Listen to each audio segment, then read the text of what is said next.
Ayan na yung star natin, oh.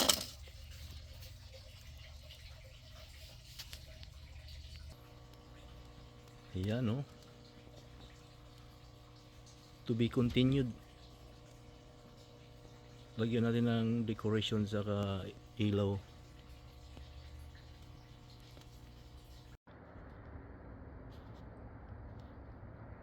Ayan na yung finished product natin na parul.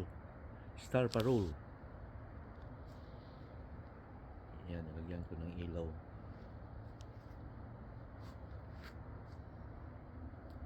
Okay lang, di ba? Parang sa Pilipinas.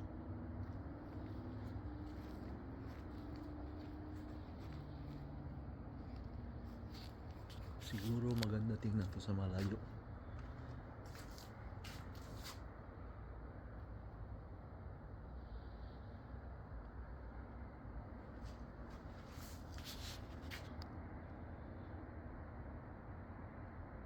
Ayos na yan. Low budget lang yan eh. Siguro mga $12 lang yung gastos ko.